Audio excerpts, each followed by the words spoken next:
نحمده ونصلي ونسلم على رسوله النبي الأمين الحنين الكريم الرؤوف الرحيم. أما بعد، أعوذ بالله من الشيطان الرجيم. بسم الله الرحمن الرحيم. قل لا أسألكم عليه أجرا إلا المودة في القربى. صدق الله مولانا العظيم. مولاي صل وسلم دائما أبدا على حبيبك خير الخلق كلهم، منزه عن شريك في محاسنه، فجوهر الحسن فيه غير منقسم. علی مرتبت علماء کرام،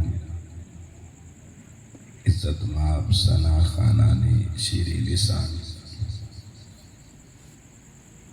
اور انتہائی عزت و احترام کے لائق جملہ سامعین محترم،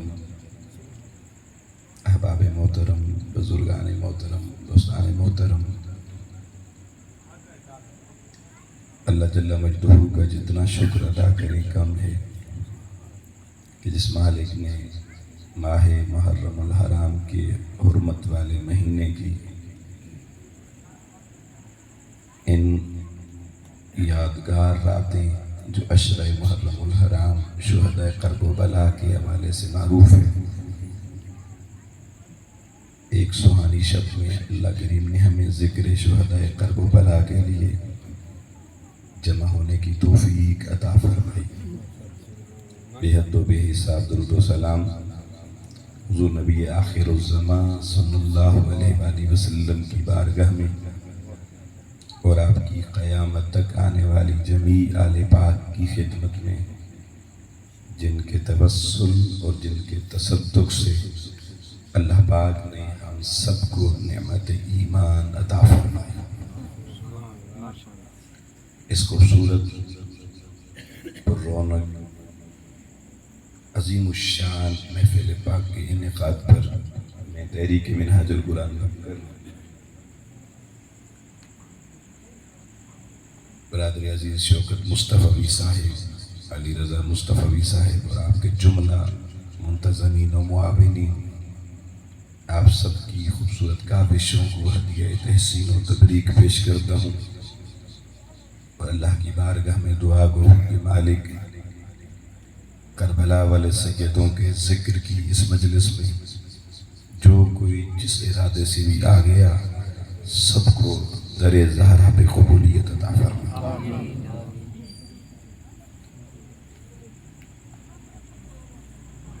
احباب گرامی قدر، قرآن مجید فرقان حمید کی سورہ شورى سورہ نمبر 42 اور آیت کا نمبر 23، اس کا ایک درمیانی حصہ آپ کے سامنے تلاوت کیا، جو اکثر و بیشتر محرم الحرام کے خطبات میں علماء سے سنتے رہتے ہیں۔ اللہ رب العالمین نے ارشاد فرمایا قل لا اسألکم علیہ اجرا۔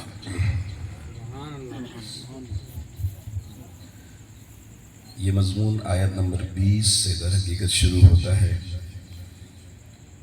اس میں اللہ پاک نے فرمایا من کان یرید حرث الآخرہ نزد لہ فی حرثہ، کہ جو بندہ بھی دنیا میں رہتے ہوئے اگر طلبگار آخرت کا بن جائے، وہ دنیا میں رہ کر کھیتی آخرت کی اگانا شروع کر دے، تو رب العالمین فرماتا ہے کہ میں اس کی کھیتی، اس کا مطلوب، اس کا مقصود اسے کئی گنا بڑھا کر عطا کرتا ہوں۔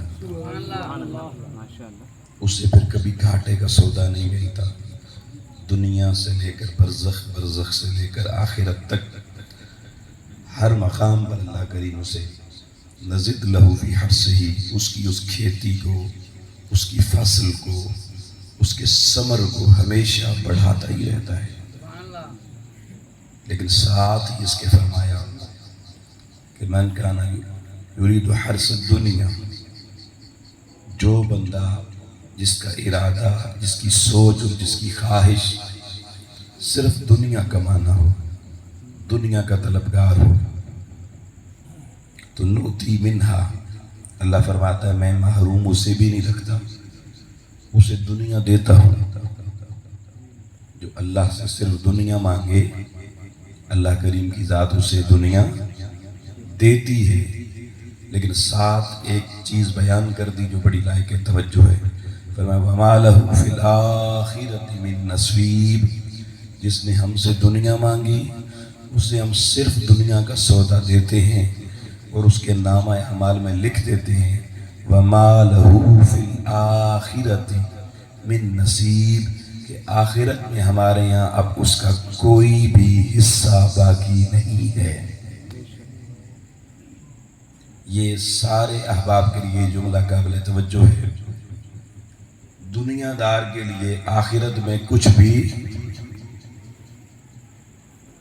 نہیں ہے، دنیا دار کے لیے آخرت میں کچھ بھی نہیں ہے، اور جو آخرت کا طلبگار ہوگا اسے دنیا بھی ملے گی، آخرت بھی اللہ نصیب فرمائے گا، اور تھوڑی نہیں عطا فرمائے گا، جتنی آخرت بندہ اپنے ظرف کے مطابق اللہ سے مانگے گا، اللہ نے کہا نزد لہو فی حرثہ، میں اس کے مانگنے اور اس کی طلب سے کئی گنا زیادہ اسے آخرت عطا فرماؤں گا۔ یہ مضمون چلتا گیا اور چلتے چلتے مقام پر آگے آیت نمبر 23 میں دنیا آخرت کی یہ ساری باتیں کر کے رب العالمین نے فرمایا محبوب اب ایسا کر کھول، میں نے جو باتیں کہنی تھی کہہ دی، اب تو اپنی زبان اقدس سے ایک بات انہیں سمجھا دے، اپنے غلاموں کو بتا دے۔ یا اللہ کیا؟ فرمایا لا اسألکم علیہ اجرا، اس امت کو بتا دے کہ میں تمہارا نبی تم سے کسی طرح کی اجرت کا طالب نہیں ہوں، مجھے تم سے کسی طرح کی کوئی اجرت، کوئی اجر نہیں چاہیے، الا المودۃ فی القربہ، سوائے اس کے جو میرے قرابت داروں میں چند مخصوص شخصیات ہیں ان کے ساتھ تم نے ایک دنیا میں رہ کر ریلیشن قائم کرنا ہے، ایک تعلق قائم کرنا ہے، اور وہ تعلق کیسا ہو؟ فرمایا مودۃ فی القربہ، ان میرے قرابت داروں کے ساتھ تم نے مودت کا تعلق، ایمان کے اندر ایک شے ہے جس کو مودت کہتے ہیں، جس کا ذکر ہم آگے کریں گے، فرمایا وہ ایمان کی ایک حقیقت ہے جو مودت کی صورت میں اس امت کو دی گئی ہے۔ فرمایا پھر میری قرابت داروں میں سے، میرے آل پاک میں سے ان ہستیوں سے جن کا میں کہوں گا اے محبوب نے بتا دے، ان سے پھر عام لوگوں ماں باپ کی طرح کا ریلیشن نہیں رکھنا، ان کے ساتھ دوستوں، بھائیوں، بہنوں، عزیزوں جیسا ریلیشن نہیں رکھنا، ان سے علماء، زعماء، خطباء، فضلاء، پیران کرام جیسا ریلیشن نہیں رکھنا، ان سے پھر جو ریلیشن رکھنا ہے اس کو نام دیا مودہ۔ فرمایا پھر ان کے ساتھ آپ نے اپنا قلبی تعلق درجہ مودت پہ استوار کرنا۔ وَمَنْ يَقْتَرِفْ حَسَنًا، اور جو بندہ اس نیکی کو کما لے گا، نزد لہو، وہ جو جس کھیتی کو بڑھانے کی بات کی تھی اللہ تب اس کو بڑھائے گا۔ آخرت میں اللہ جو نیکیوں کی صورت میں جس نے آخرت کمائی ہوگی اور اللہ نے وعدہ کیا وہ میں بڑھاؤں گا، اور میں محبوب نے بتا دے ایک شرط ہے، میں نے وعدہ کیا ہے میں بڑھاؤں گا، مگر جو در فاطمہ، در زہرا اور در حیدر کرار اور در حسنین سے ہو کے آئے گا اس کے لیے اللہ کے یہاں خزانوں کی کمی نہیں، خزانے بڑھتے ہی چلے جائیں گے، اس کے لیے کوئی کمی اللہ کی بارگاہ میں نہیں رہے گی۔ یہ قرآن مجید نے ایک حکم دیا، کیا دیا؟ حکم دیا۔ اب قرآن مجید میں اللہ نے بے پناہ حکم ہمیں دیے ہیں، کم از کم 2000 احکامات قرآن مجید میں موجود ہیں، اور ان میں سے اکثر احکام اللہ نے ہمیں دیے، لیکن ان کے ساتھ یہ لفظ قل نہیں لگایا۔ یہ بڑی توجہ طلب بات ہے کہ قل کا معنی ہے اے میرے محبوب آپ ان سے کہہ دیں۔ اب مجھے بتائیں جن آیتوں سے پہلے اللہ نے قل نہیں لگایا، کیا حضور نے وہ ہمیں نہیں بتائیں؟ بولیے جی۔ یہ تھوڑے سے بندے ہی سننے لگتا ہے، باقی لگتا ہے کچھ لنگر شنگر کھانے آئے ہیں تو ان کو لنگر دے دو بھائی۔ جو حسینی لنگر کھانا چاہتا ہے وہ تو یہاں سے بٹے گا۔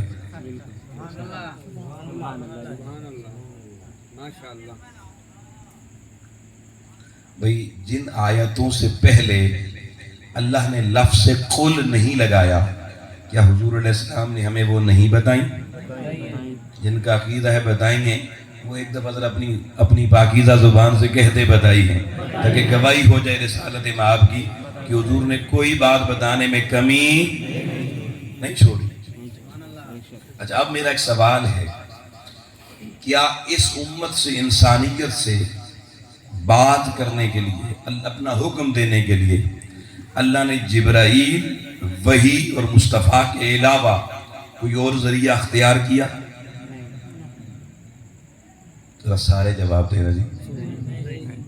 دیکھیں میں نے ساری زندگی ٹیچنگ کی ہے، یونیورسٹیز میں پڑھایا ہے، اور استاد باقی سب کچھ گوارا کرتا ہے، شاگرد آگے سے جواب نہ دے اسے اچھا نہیں لگتا، اور بات اللہ کے قرآن کی ہو اور سننے والا، کلمہ پڑھنے والا مسلمان ہو اور چپ رہے۔ ہم وہ مولوی نہیں ہے جو آپ سے کہیں آپ سبحان اللہ کہیں، سبحان اللہ گھر جا کے ضرور کہنا، لیکن جو چیز آپ کو سمجھانے جا رہے ہیں اس میں ریسپونس آپ کا چاہیے کہ پتہ چلے آپ کی سماعتوں سے بات گزر کے آپ کے دل میں نقش ہو رہی۔ نوجوانوں مجھے بتاؤ، کیا جبرائیل امین، وحی خدا اور حضور نبی کریم علیہ السلام، یہ جو ایک ریلیشن ہے کہ وحی بصورت قرآن، بصورت وحی جبرائیل نے لانی ہے، حضور پر لانی ہے، حضور نے انسانیت کو بتانی ہے کہ اللہ نے اس سے ہٹ کر ہم تک کوئی ایک بھی حکم پہنچانے کا کوئی دوسرا راستہ اختیار کیا ہے؟ یہ آپ سب کا ایمان ہے نا کہ یہی واحد راستہ ہے۔ تو جب راستہ ہی ایک ہے تو پھر یہ کہنے کی ضرورت کیوں پیش آ گئی قل؟ اب آپ ان سے کہہ دیں۔ اللہ نہ بھی کہے تو حضور کے پاس جو بھی حکم آتا تھا، میرے آقا صادق اور امین ہے، صادق اور جیسا حکم آتا ہے حضور ویسے ہی امت تک پہنچا دیتے ہیں، اور جبرائیل کے لانے میں بھی کوئی کمی نہیں۔ سارے فرشتوں کا نام لیتے ہیں آپ، حضرت اسرائیل کو کبھی کسی نے امین کہا؟ کیا وہ ایمان امین نہیں؟ بولیے جی، امین وہ بھی ہے مگر کہتا کوئی نہیں ہے۔ حضرت اسرافیل علیہ السلام کو کبھی کسی نے امین کہا؟ دیگر فرشتے، حضرت رفتامائل، حضرت بابائیل، حضرت قاقائیل، خدا جانے کون کون سے فرشتے ہیں، کبھی کسی کے ساتھ کسی نے امین کا لفظ استعمال؟ مگر جبرائیل کا جیسے ہی نام آتا ہے، پورا نام کیسے لیتے ہیں؟ جبرائیل امین، جبریل امین۔ جبریل کو امین کس نے بنایا؟ اللہ کی وحی محمد الرسول اللہ تک جیسے اللہ سے ریسیو کی ویسے محبوب علیہ السلام تک پہنچا دی۔ اس پہنچانے پر لوگوں جبریل فرشتوں میں ممتاز ہو کر جبریل امین بن گیا، جبریل امین بن گیا۔ تو امانت اللہ کی انسانیت تک پہنچنے میں نہ جبریل نے کوتاہی اور کمی کی، نہ لوگوں میرے محبوب صلی اللہ علیہ وآلہ وسلم نے امت تک ایک لفظ بھی پہنچانے میں کمی نہیں چھوڑی۔ تو اب سوال تو بنتا ہے بھائی کہ اللہ تو ہمیں حکم دیتا ہے نماز کا، پورے قرآن میں 90 سے زیادہ مقامات پہ یہ حکم موجود ہے، مگر میں نے پورے قرآن کو لوگوں اسٹڈی کیا، کسی ایک مقام پر میرے خالق نے نہیں کہا قل اقیم الصلاۃ، محبوب تو کہہ دے نماز پڑھیں۔ اللہ نے خود ہی کہا اقیم الصلاۃ، نماز پڑھا کرو، قل نہیں لگایا۔ حکم پہنچ گیا، امت نماز پڑھ رہی ہے۔ پھر زکوٰۃ کے حکم کی باری آئی، قرآن مجید میں 32 مقامات پہ زکوٰۃ کا حکم آیا، کسی ایک مقام پہ بھی خالق نے نہیں کہا قل آتوا الزکاۃ، محبوب تو انہیں کہہ دے کہ یہ زکوٰۃ دیا کریں، لیکن حضور نے منوعاً حکم پہنچا دیا۔ دیکھو روزے کا حکم قرآن میں آیا، سورہ بقرہ میں اللہ کریم نے ڈائریکٹ حکم دیا، یا ایھا الذین آمنوا کتب علیکم الصیام کما کتب علی الذین من قبلکم لعلکم تتقون۔ قل کا لفظ شروع میں نہیں لگایا، تو کیا روزے کا حکم ہم تک نہیں پہنچا؟ پہنچا ہے۔ حج کا حکم آیا، وَلِلَّهِ عَلَى النَّاسِ حِجُّ الْبَيْتِ مَنِ اسْتَطَاعَ إِلَيْهِ سَبِيلًا۔ کوئی قل کا لفظ لگا ہوا ہے؟ بولے جی، نہیں لگا ہوا۔ اللہ حاضر کے اس پورے قرآن کو پڑھیں، سینکڑوں احکامات قرآن مجید کے ایسے ہیں لوگوں جن سے پہلے اللہ نے لفظ قل نہیں لگایا، وہ سارے حکم بھی ہم تک پہنچ گئے۔ اور کیا ان سارے احکام کو امت مانتی ہے یا نہیں مانتی؟ جو بول رہے ہیں وہ تو مان رہے ہیں، جو چپ بیٹھے ہیں وہ سوچ رہے ہیں مانتے بھی ہیں یا نہیں؟ آمنت باللہ وملائکتہ وکتبہ، اس کی ہم تو ہر کتاب کو مانتے ہیں بھائی۔ قرآن حضور پہ نازل ہوئی، مگر جس نبی پہ جو کچھ نازل ہوا، اتنی اچھی امت ہے یہ سبھی کو مانتی ہے۔ قرآن کے ہر حکم کو کیوں نہیں مانے گی؟ اب سوال پھر پیدا ہو گیا، اتنے اہم احکام، نماز، روزہ، حج، زکوٰۃ، مگر لفظ قل موجود نہیں ہے۔ اب اللہ نے اپنی توحید کا حکم نازل کیا۔ میرے ساتھ رہنا ذرا جی، چلتے چلے جانا۔ اللہ نے کون سا حکم نازل کیا؟ توحید کا۔ سورہ اخلاص میں کس طرح آغاز کیا ذرا پڑھ کے بتائیے آپ۔ انہیں تھوڑے بندے نے مان دیا، بکر لگتا ہے کلو والا نہیں پڑھی جانی۔ ہمارے اسلام آباد میں تو صبح دوپہر شام قل ہوتی ہے، آج فلاں کی قل شریف ہے، آج فلاں کی قل شریف ہے جی۔ توحید کا حکم آیا، کن لفظوں سے آیا بولیے؟ قل هو اللہ احد۔ کیا معنی ہے؟ حبیب آپ کہہ دیں اللہ ایک ہے، یا اللہ تو ایک ہے خود ہی کہہ دیتا، واللہ احد قل کیوں لگایا؟ اپنی توحید کا قل کیوں ہم سے کروایا؟ محبوب سے کیوں کہا؟ نماز اگر قل کہے بغیر ہم تک آ سکتی ہے، روزہ قل کہے بغیر ہم تک آ سکتا ہے، حج زکوٰۃ کا حکم قل کہے بغیر ہم تک آ سکتا ہے، تو بھائی توحید کا حکم بھی قل کے بغیر ہم تک آ سکتا تھا نا۔ قل لگانے کی ضرورت کیوں پیش آ گئی؟ اس کا معنی یہ ہے کہ قل لگانے اور نہ لگانے میں کوئی تو حکمت ہے نا جی، کوئی تو راز پوشیدہ ہے۔ میرے حضور سیدی شیخ الاسلام استاذ مکرم ڈاکٹر محمد طاہر القادری، آپ نے اس کی کئی حکمتیں بیان کی، میں ان میں سے کوئی بھی نہیں بیان کر رہا، وہ آپ نے سنی ہوئی ہیں۔ آپ نے بہت سی حکمتیں بیان کی قل لگانے کی، مگر میں آج جو آپ کو چیز بتانے جا رہا ہوں وہ بڑی یونیک بات ہے، اور آپ کے علم میں بھی اضافہ ہوگا، اور صرف علم میں نہیں، آپ کے ایمان میں بھی اضافہ ہوگا۔ آپ کے بھئی ایمان بڑھانا چاہتے ہیں یا نہیں؟ خالی لنگر کھانے آئے ہیں؟ لنگر والے جنے زیادہ نہیں۔ آؤ دوستان محترم، اب میں آپ کو راز بتانے جا رہا ہوں۔ قرآن میں حکم دو طرح کے ہو گئے، ایک وہ حکم جن سے پہلے قل نہیں آیا، ایک وہ حکم جس سے پہلے قل آیا ہے۔ ساری زندگی قل کرنے والوں کو مسئلہ سمجھانا آسان نہیں ہے۔ قل کرنے نہیں، قل کھانے والوں کو، بکر والوں، ہم ساری زندگی قل کھاتے ہیں، فلانے کے قل پہ جا رہے کیوں؟ کھائیں گے۔ تو اب قل کھانے والوں کو قرآن کا قل سمجھانا مشکل بات ہے نا، کیونکہ ان کی توجہ ابھی بھی کھانے کی طرف ہے، اور کلو بھی کہتے کھانے کو عربی زبان میں، لیکن وہ کیاف کے ساتھ ہے، یہ موٹے کاف کے ساتھ ہے، قل۔ آؤ میرے احباب گرامی قدر، اب ذرا پہلے ہم ان آیات پہ جاتے ہیں، ان احکام پہ جاتے ہیں جن سے پہلے اللہ نے قل نہیں لگایا، جیسے نماز ہے، روزہ ہے، حج ہے، زکوٰۃ ہے۔ آپ سے کچھ میں جواب مزید آپ کو ساتھ چلانا چاہتا ہوں۔ آپ مجھے بتائیں، نماز کا حکم آ گیا، سارے بندے مانتے ہیں نا نماز پڑھنی چاہیے، کوئی امت میں منکر تو نہیں۔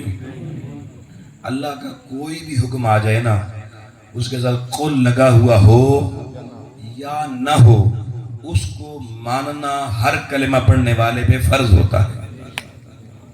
انکار بندہ اللہ کے کسی حکم کا، بولیں ایک دفعہ جی، نہیں کر سکتا۔ اب یہ بات جب اسٹیبلش ہو گئی کہ اللہ کا کوئی بھی حکم ہو، اور مسلمان کوئی بھی کسی مسلک اور فرقے اور کسی عقیدے کا ہو، اللہ کے کسی ایک حکم کا بھی انکار کرے گا، دائرہ اسلام سے فارغ ہو جائے گا، باہر ہو جائے گا۔ یہ ایک اصول متفقہ ہو گیا، قل والے احکام کے لیے بھی اور بغیر قل والے احکام کے بھی۔ مگر آؤ لوگوں پھر قل لگانے کی ضرورت کیوں پیش آئی؟ آؤ دوستان محترم توجہ رکھنا، حکم نماز قرآن میں 92 93 یا 94 دفعہ ہے، کسی ایک مقام پہ قل نہیں ہے۔ اب میرا سوال یہ ہے، اللہ نے حکم کیوں دیا کہ نماز پڑھی جائے یا نہ پڑھی جائے؟ نہ پڑھنی جائے، جواب اس وقت نہیں دے رہے۔ اچھا جی بھئی اللہ نے، میں پھر پوچھتا ہوں، حکم کیوں دیا نماز کا؟ پڑھنی چاہیے یا نہیں پڑھنی چاہیے؟ اچھا میرا سوال، یہ سارے پڑھتے ہیں؟ الحمدللہ ایک ہی آئیے بیچ میں بھی، اسے سمجھ آ رہی ہے کتنے پڑھتے ہیں؟ یہ جتنا مجمع میرے سامنے بیٹھا کبھی کسی نماز پہ مسجد میں بھی نظر آیا؟ حضرت جی آپ کے بکر میں اتنی نماز ہوتے ہیں مسجد میں، ہمارے اسلام آباد میں تو نہیں ہوتے۔ حضرت بتا رہے ہوتے ہیں، مجھے تو بڑی حیرت ہوئی ہے بھائی، پاکستان کی مسجد میں اتنے نمازی جس دن آ گئے اس دن IMF کے دروازے پہ نہیں جانا پڑے گا، رحمت خدا خود چل کے آ جائے گی۔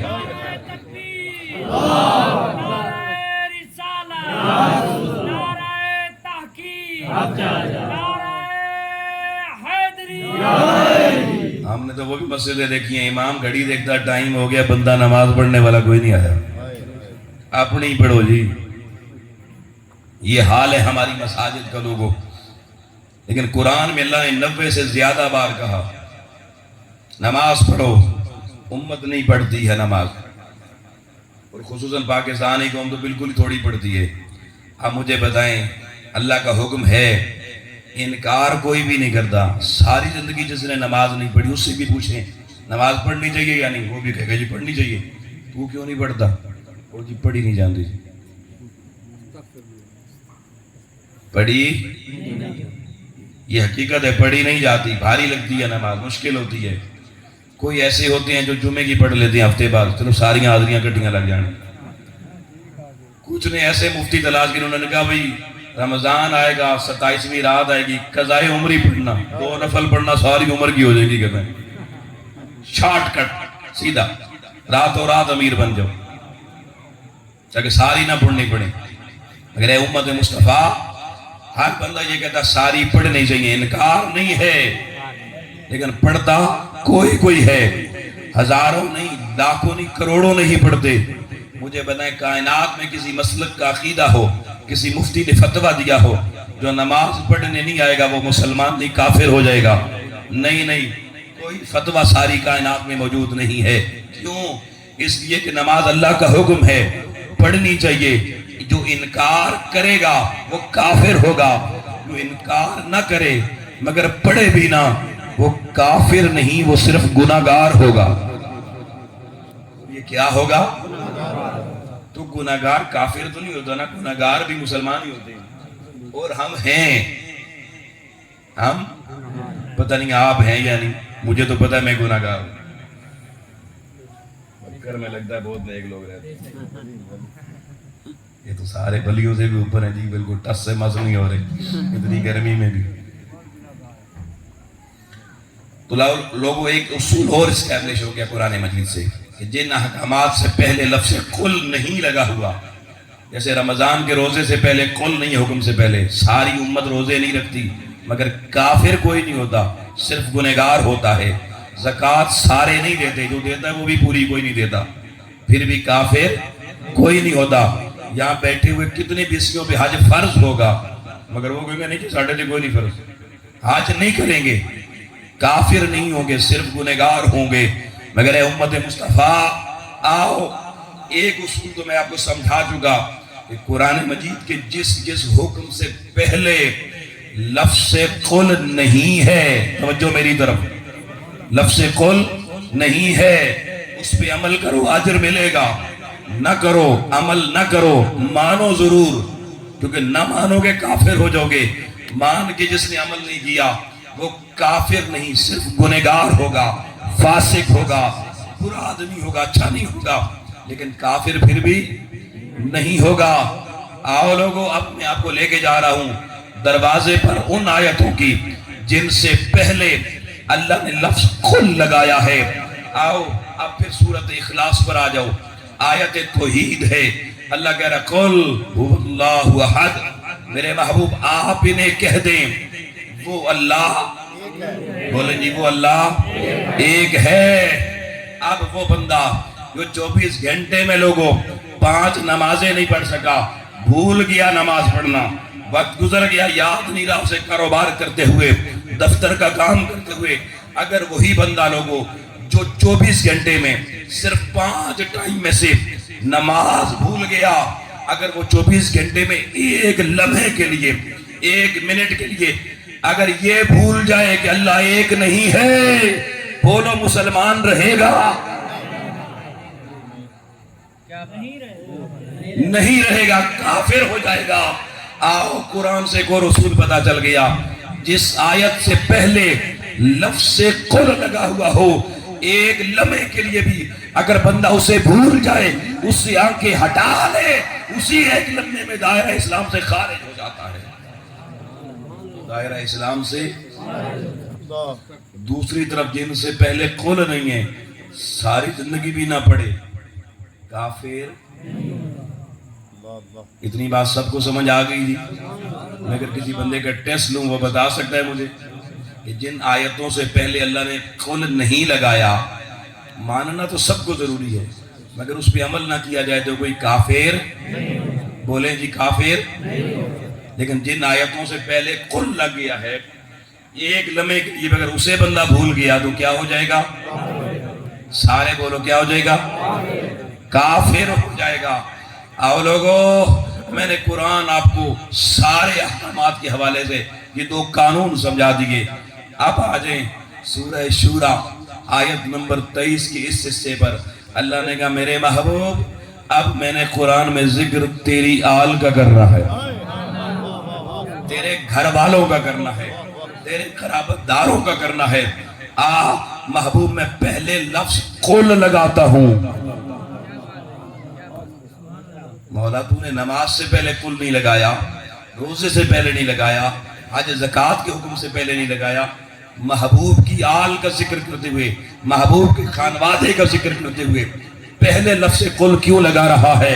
کہا محبوب اس لیے لگا رہا ہوں کہ میں نے نماز سے پہلے قل نہیں لگایا، یہ کوئی نہیں پڑھتے، میں نے روزے سے پہلے قل نہیں لگایا، یہ مرضی سے رکھتے ہیں، میں نے حج کے حکم سے پہلے قل نہیں لگایا، یہ حج کرنے بھی کوئی نہیں جاتا، فرض کا فرض رہتا ہے باقی۔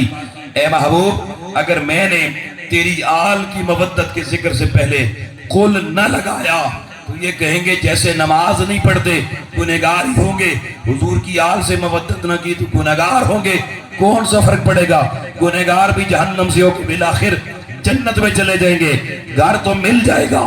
بے شک حسنین اگر جنت کے سردار ہیں تو کیا ہو گیا؟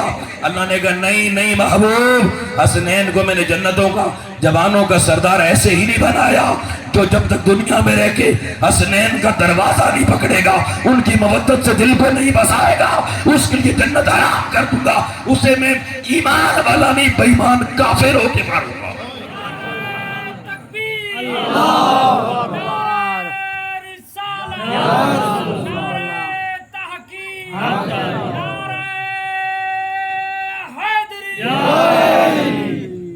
اب لوگوں اب سنو، فرمایا قل، محبوب نے قل لگا دیا ہے، کیوں؟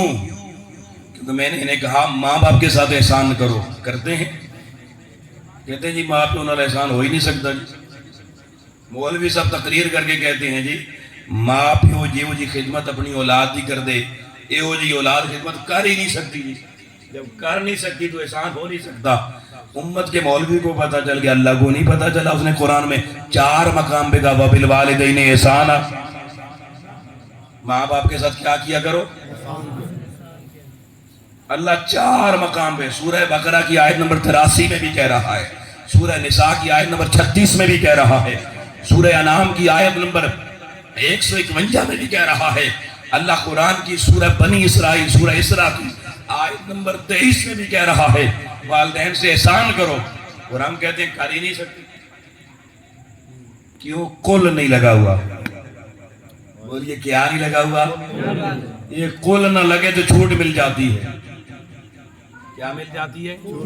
ڈھیل مل جاتی ہے، سستی آ جاتی ہے، غفلت آ جاتی ہے۔ لیکن لوگوں، اللہ نے کہا میرے محبوب یہ جو اپنے خاندان کے نہیں بنتے، اپنے ماں باپ کے نہیں بنتے، بتا کل اگر نہ لگاؤں یہ تیرے خاندان کے کیسے بنیں گے؟ یہ تیرے گھر والوں کے کیسے بنیں گے؟ اگر میں اپنی توحید سے پہلے کل لگا دوں، کوئی مومن ایک لمحے کے لیے میری توحید کا انکار نہ کر سکے، اس سے پیچھے نہ ہٹ سکے۔ میرے کسی حکم سے انکار کی گنجائش تو نہ تھی، لیکن نمازوں میں امت نے فرار اختیار کیا، روزوں میں امت نے فرار اختیار کیا، حج زکوٰۃ میں امت نے راہ فرار اختیار کی۔ انکار کی گنجائش نہیں تھی، انہوں نے فرار کی گنجائش نکال لی۔ یہ جانتے تھے ہم کافر نہیں ہوں گے، اس کے فراری بن گئے۔ اے میرے محبوب، تیری آل سے مودت کا حکم دے رہا ہوں، پہلے کل لگا کر، ارے کسی حکم سے انکار تو ممکن نہیں تھا، مگر تیری آل کے دروازے سے فرار ہونے کا راستہ بھی رب بند کر۔ تیری آل کے دروازے اور دہلیز سے ایک لمحے کے لیے بھی فرار ہونے کا دروازہ اور راستہ بھی اللہ بند کر رہا ہے۔ جس طرح ایک لمحے کے لیے لوگوں اگر اللہ کی توحید کے دروازے سے ہٹتا ہے تو مومن مومن نہیں کافر بن جاتا ہے۔ فرمایا اہل بیت کی مودت کے دروازے سے ایک لمحے کے لیے بھی جو بندہ ہٹے گا اس کے وجود سے ایمان کا پرندہ اسی لمحے اڑ جائے گا۔ ایمان اس لمحے اندر سے چلا جائے گا، اور ایمان اندر سے نکل جائے بندہ کیا بن جاتا ہے؟ کافر ہو جائے۔ نقشبندی صاحب انہوں کو بھی پوچھن دیو نا، ساری زندگی ہاں ہوئی کرتے رہے، سبحان اللہ کرتے رہے، کو سبب بھی پلے پیا کوئی نہیں۔ بھئی لوگوں مجھے بتاؤ، اگر ایمان بندے کے اندر سے نکل جائے تو بندہ کیا بچتا ہے پیچھے؟ مسلمان تو نہیں بچتا نا۔ اتنی بات سمجھ میں آ گئی؟ اب آیت کا حکم سمجھ میں آ گیا، کل لگانے کی حکمت سمجھ میں آ گئی یا نہیں آئی؟ علامہ کل بتا رہا ہے اہل بیت رسول کے ساتھ جب تک کوئی شخص اپنا رشتہ مودت اختیار نہیں کرے گا وہ مومن بن ہی۔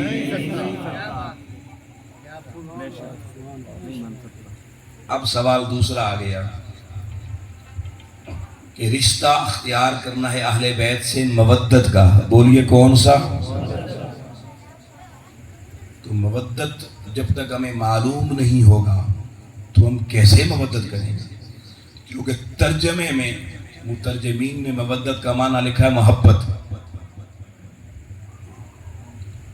اور یہ محبت جو ہے نا یہ خود عربی زبان کا لفظ ہے۔ اگر محبت ہی کروانی تھی آل رسول سے، قرابت داران رسول سے، تو اللہ محبت کا لفظ استعمال کر دیتا۔ قُلْ لَا أَسْأَلُكُمْ عَلَيْهِ أَجْرًا إِلَّا الْمَحَبَّةَ فِي الْقُرْبَةِ، اللہ کہہ سکتا تھا نا إِلَّا الْمَحَبَّةَ فِي الْقُرْبَةِ، لیکن اللہ نے لفظ محبت استعمال۔ اب جیسے وہاں قل کی حکمت تھی، یہاں محبت کا لفظ ہٹا کے مودت کا لفظ استعمال کیا، کوئی تو حکمت ہوگی نا، کوئی تو حکمت۔ اس کو حکمت کو بھی سمجھنے کی کوشش کرتے ہیں۔ اب آپ گرامی نوجوان طبقہ زیادہ بیٹھا ہے، یقیناً کالجوں میں، یونیورسٹیوں میں، اسکولوں میں پڑھتا ہوگا۔ آج کل ہر شخص اپنے بچوں کو پڑھا رہا ہے، اور زیادہ ہر بندے کا شوق ہوتا ہے سائنس پڑھی جائے۔ کیا پڑھی جائے؟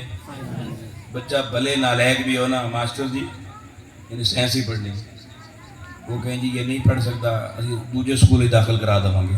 پڑھانا ہے تو سائنس ہی پڑھانی ہے, آرٹس اسی نہیں پڑھانی جی. سب یہی کہتے ہیں نا.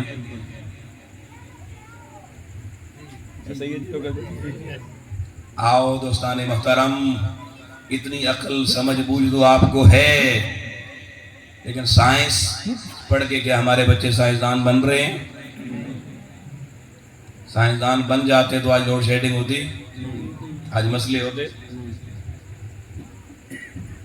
یہی تو رولا ہے نا یہاں, نہ مذہب صحیح پڑھایا گیا نہ سائنس صحیح پڑھائی گئی, ہر طرف ہی رولے ہیں. جدھر جائیں رولے ہی رولے ہیں.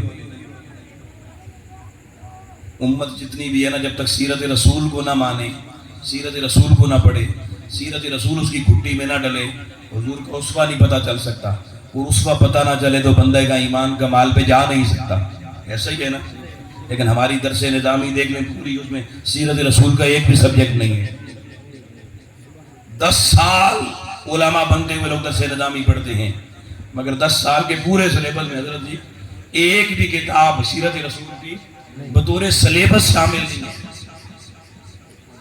مسئلہ ہے کہ نہیں ہے؟ اب کہ بچہ ہمارا سائنس پڑھنے جاتا ہے تو سائنس اور آرٹس میں فرق کیا ہوتا ہے؟ فرق صرف ایک ہوتا ہے, سائنس میں پریکٹیکل ہوتے ہیں, آرٹس کے اندر پریکٹیکل. اتنی بات سمجھ میں آئے؟ سائنس میں کیا ہوتے ہیں جی؟ پریکٹیکل. تو جس بچے کو پریکٹیکل اچھے کرنے آ جائیں اس کو سائنس بھی اچھی آ جاتی ہے. آؤ دوستان محترم, آج ہم محرم کے اسٹیج پہ بیٹھ کے تھوڑی سی اس سائنس کو بھی ساتھ لیتے ہیں اور پریکٹیکل ایک آپ کو کرواتے ہیں. اور یہ پریکٹیکل آپ نے زندگی میں جب چاہیں کر سکتے ہیں, کوئی مشکل نہیں ہے. ہر بچہ, ہر جوان, ہر بزرگ بھی کر سکتا ہے, تاکہ آپ کو مودت سمجھ میں آ جائے. کیا سمجھ میں آ جائے؟ مودت سمجھانی ہے پریکٹیکل کے ذریعے. میں آپ سے پوچھتا ہوں, کچھوے کہاں رہتے ہیں؟ کچھوے کہاں رہتے ہیں جی؟ پانی میں رہتے ہیں. مگرمچھ کہاں رہتے ہیں؟ پکی بات ہے نا, یہ آپ کے گھروں میں تو نہیں رہتے. اگر آپ کسی بھی پانی سے, سمندر کا ہو یا دریا کا ہو, جہاں کچھوا رہتا ہو, کچھوے کو وہاں سے نکال کے گھر لے آئیں, کچھوا مر جائے گا؟ اس کا کچھوا مرا ہے.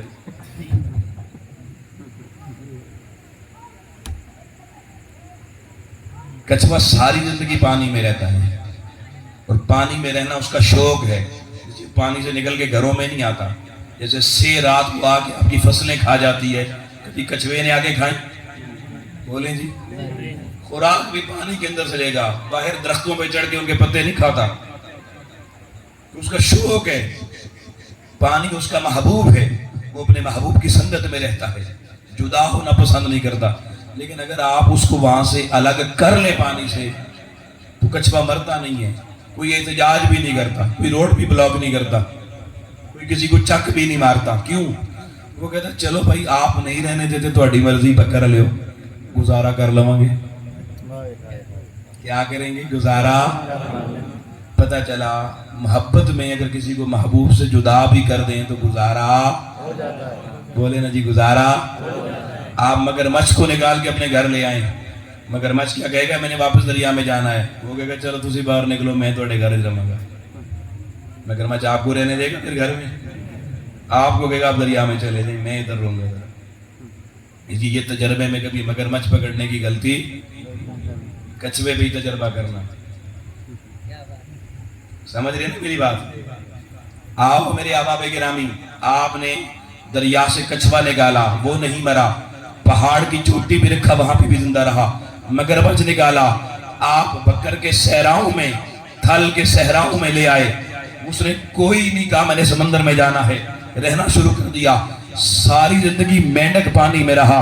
آپ نے باہر نکالا, آپ اسے نخلستان میں لے جائیں, صحرا میں لے جائیں, میدان میں لے جائیں, جہاں چھوڑیں وہیں رہنا شروع کر دے گا, وہیں جینا شروع کر دے گا. پتہ چلا محبت میں محبوب سے جدا ہو کے جینا بھی ممکن ہوتا ہے, گزارا بھی ممکن ہوتا ہے, رہنا بھی ممکن ہوتا ہے. لیکن اسی پانی سے لوگوں آپ مچھلی کو نکالیں, مچھلی تڑپنا شروع کر دیتی ہے, پھڑکنا شروع کر دیتی ہے. وہ احتجاج کرنا شروع کر دیتی ہے. آپ مچھلی سے سوال کریں آپا جی کیا ہو گیا ہے؟ آپ کا بھائی کچھوا نکالا، اس نے احتجاج نہیں کیا. آپ کا چاچا مگرمچھ نکالا، اس نے شور نہیں مچایا. آپ کا رشتہ دار مینڈک نکالا، اس نے رہنا شروع کر دیا. باہر تو اوپن ایٹموسفیئر میں آکسیجن 21% پائی جاتی ہے، آکسیجن زیادہ ہے، آکسیجن میں سانس اچھی لی جاتی ہے. آئیں مچھلی صاحبہ گھر میں رہتے ہیں لوگوں میں بتا میرے سوال کا جواب دو. مچھلی آپ کے ساتھ رہنا پسند کرتی ہے؟ میدان میں رہتی ہے، جنگل میں رہتی ہے، فصلوں میں رہتی ہے. بٹیر چھپ کے رہتے ہیں، مچھلیاں چھپ کے کیوں نہیں رہتی؟ آپ مچھلی سے سوال کریں بھئی باقی سارے ان کی بھی حیات آپ ہی تھی، پانی میں پیدا ہوئے، پانی میں پلے، پانی میں بڑے ہوئے، ہم نے نکالا، کسی نے کوئی احتجاج نہیں کیا. اے مچھلی تو احتجاج کیوں کرتی ہے؟ مچھلی سوال کرنے والے سائنسدان کو جواب دیتی ہے او مجھے پانی سے نکالنے والے، تو نے مجھے مینڈک جیسا سمجھا، تو نے مجھے سانپ جیسا سمجھا، تو نے مجھے مگرمچھ جیسا سمجھا، تو نے میرا پانی سے تعلق کچھوے کی طرح سمجھا. مچھلی بتا تیرے اور ان کے تعلق میں فرق کیا ہے؟ ہر کائنات کی مچھلی جواب دیتی ہے ان کا تعلق پانی سے محبت والا ہے. محبوب چھن گیا، زندہ رہنا ممکن ہے، گزارا ہو جائے گا. میرا پانی سے تعلق محبت والا نہیں مودت والا ہے، اور مودت والا جب محبوب سے جس لمحے جدا ہوتا ہے وہ محبوب کی صحبت کے بغیر ساتھ لینا بھی گوارا نہیں کرتا. محبت میں گزارے محبوبوں کے بغیر ہو جاتے ہیں، اہل مودت کے گزارے اپنے محبوبوں کے بغیر کبھی نہیں.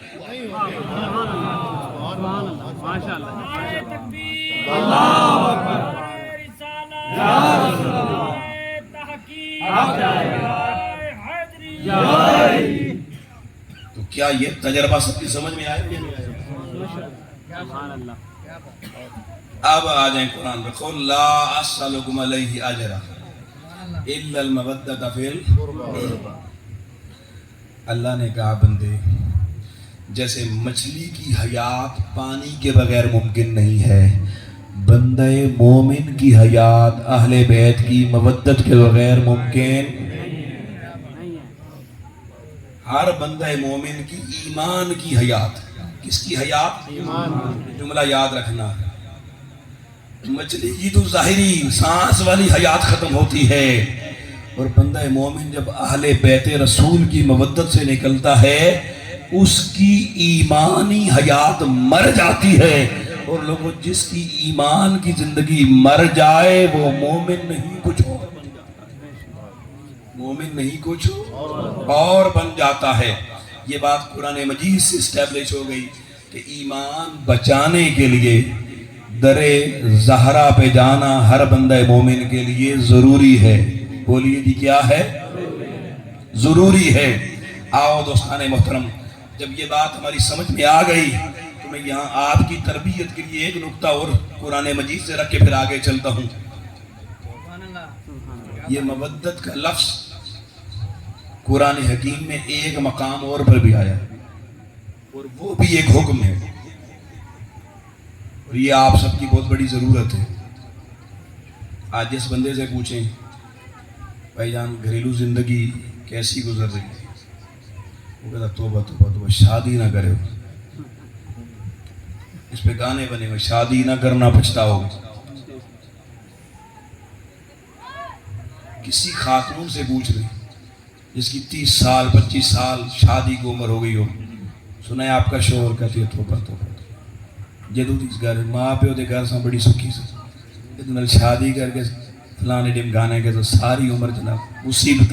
یہ مصیبت میرے پلے میرے ماں پیو پات تھی. خواتین یہ کہتی ہیں نہیں کہتی؟ اور شوہر ساری زندگی ان کے جناب سارے نخرے برداشت کرے، 20 سال کے بعد ان کو ایک کپڑوں کا جوڑا نہ لے کے دے. وہ تھی ساری زندگی تیرے گھر سن لبی ہی کی. آؤ لوگوں اب مودت کا لفظ سمجھنا. ایک قرآن مجید میں مودت کا حکم آیا، حضور کی قرابت داروں سے مودت کرنا ہے. یہ تو سمجھ میں آ گیا نا. اب میں دوسرا حکم بھی میں چاہتا ہوں کہ ہماری مجلس سے کچھ ہماری گھریلو زندگی کے بھی فوائد ہمیں مل جائیں. میں قرآن کی اب آیت پڑھنے جا رہا ہوں، مودت کا دوسرا حکم. اور یہ سورہ روم ہے قرآن مجید کا، سورہ روم، یہ سورہ نمبر 30 ہے اور آیت نمبر 21 ہے۔ اللہ جل مجدہ نے ارشاد فرمایا وَمِنْ آیَاتِهِ أَنْ خَلَقَ لَكُمْ أَزْوَاجًا، اور اللہ کی آیتوں میں سے، اللہ کی نشانیوں میں سے ایک نشانی یہ ہے کہ اللہ نے تمہارے لیے تمہارا جوڑا خود اپنے ہاتھوں سے بنایا۔ جس کو آپ کہتے ہیں جوڑے کہاں بنتے ہیں؟ یہی کہتے ہیں نا، یا بگر میں زمینوں پہ بنتے ہیں؟ چلے جی بزرگوں کی گواہی آگی، آسمانوں پہ بنتے ہیں۔ یہ قرآن مجید میں لکھا ہوا ہے۔ اللہ کی نشانی اور اس کی آیتوں میں سے ایک آیت یہ ہے کہ اللہ خود اپنے دست قدرت سے تمہارے لیے تمہارا جوڑا بناتا ہے۔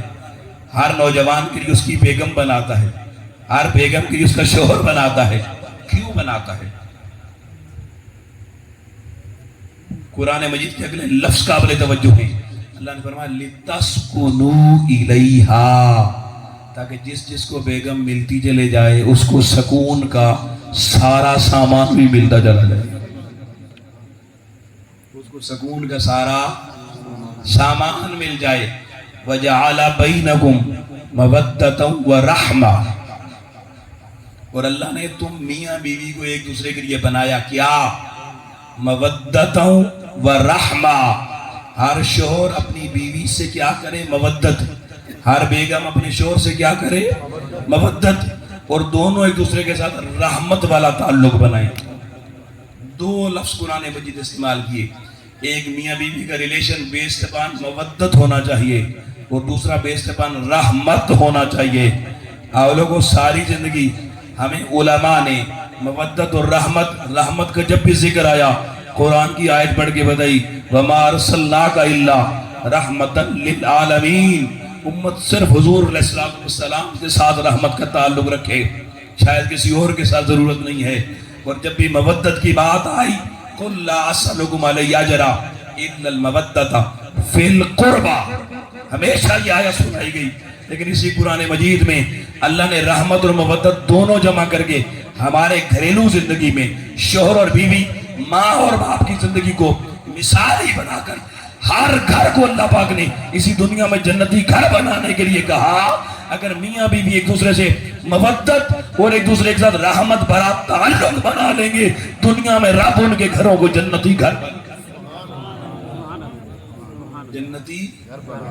بنا دے گا۔ لیکن ہماری توجہ اس سمت میں نہیں گئی۔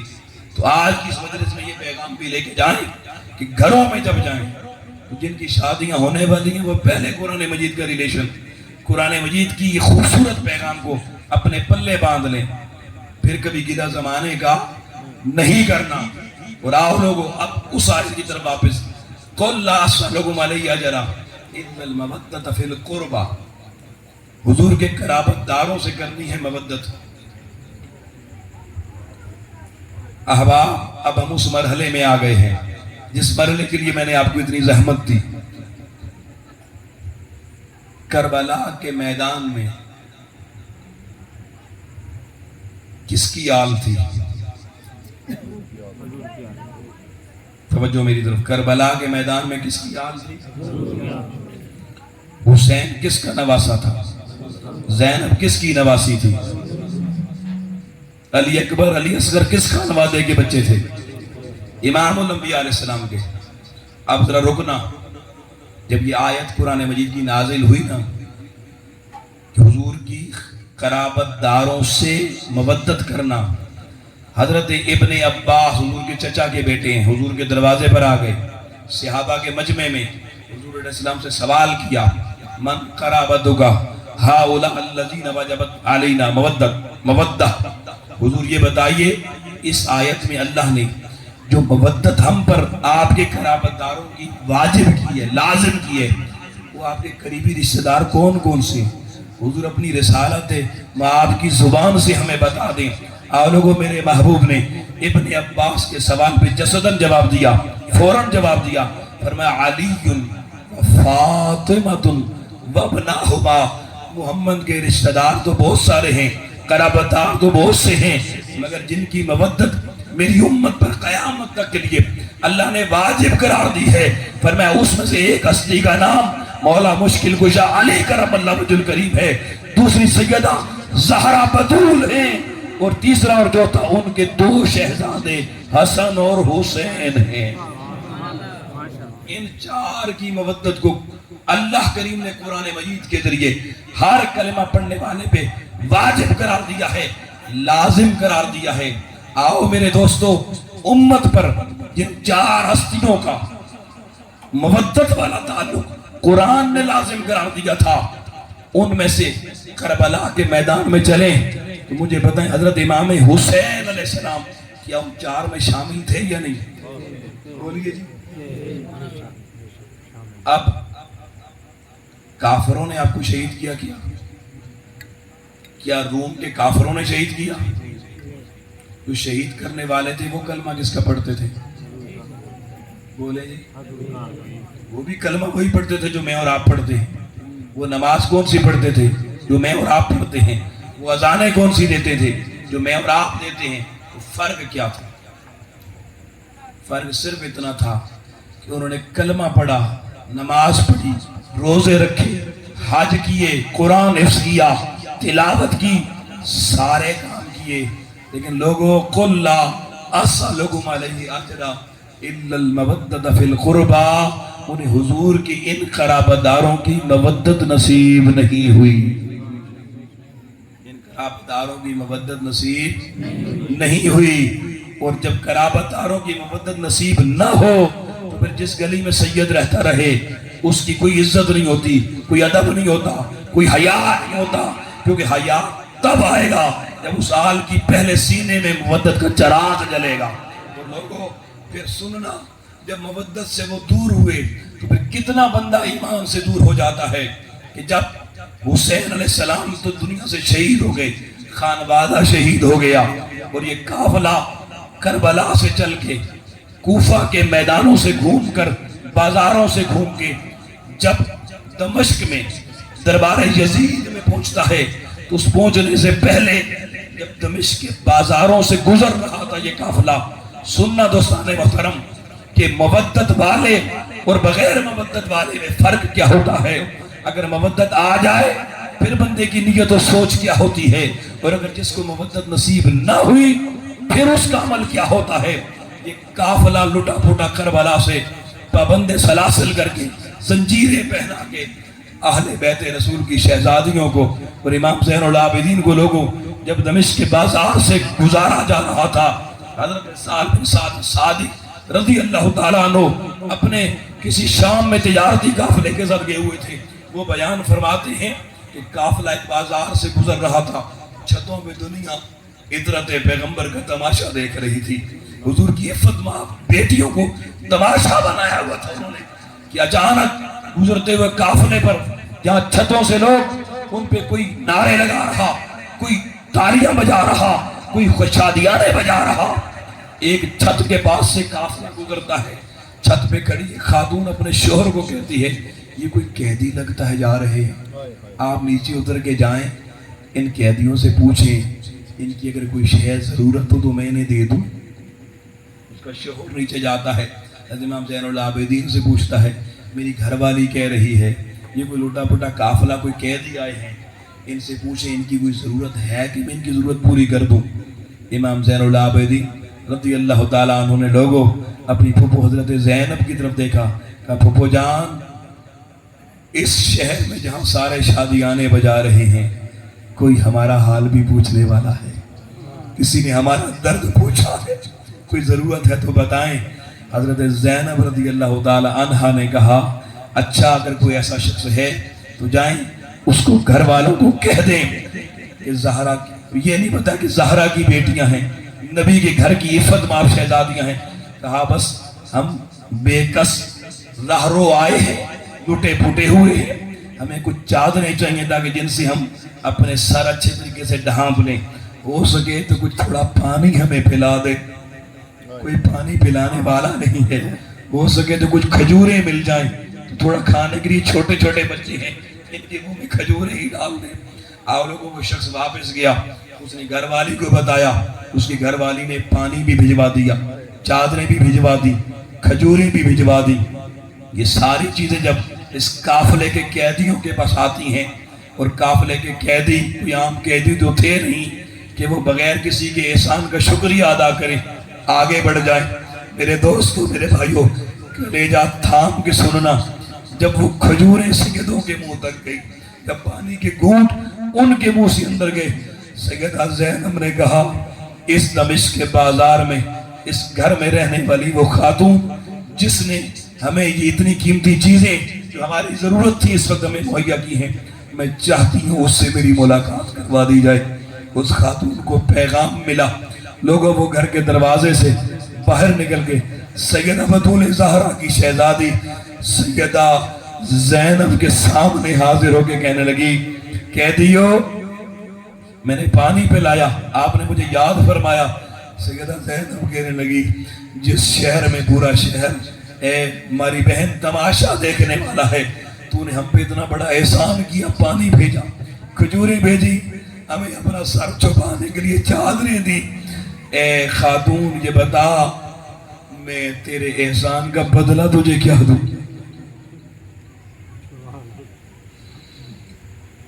تیرے احسان کا بدلہ کیا دوں؟ وہ خاتون حیران ہو گئی، یہ کیسے قیدی ہیں جو کسی بندے کا احسان بھی نہیں رکھتے؟ اس نے کہا بی بی احسان کی کیا بات ہے، مجھے تو اپنی کسی مالکن کی وصیت تھی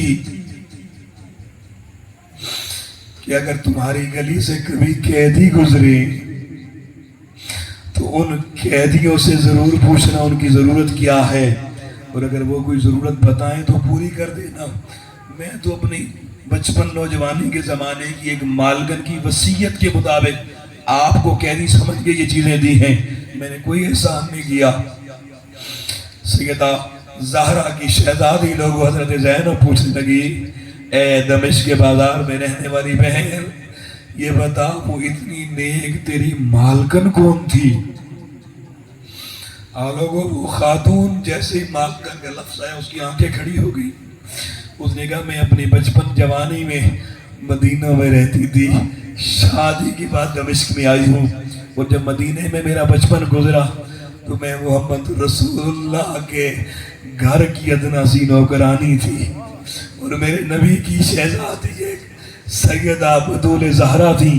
ان کی جب شادی ہوئی تو آقا حضور نے مجھے کہا تھا کہ بی بی آپ بھی چلی جا، میری زہرا کی کوئی ضرورت ہو نوکرانی بن کر ان کے گھر میں رہنا۔ تو میں کچھ عرصہ سیدہ زہرا کی کنیز بن کر ان کے در کی گدا کر رہی ہوں، ان کی نوکری کرتی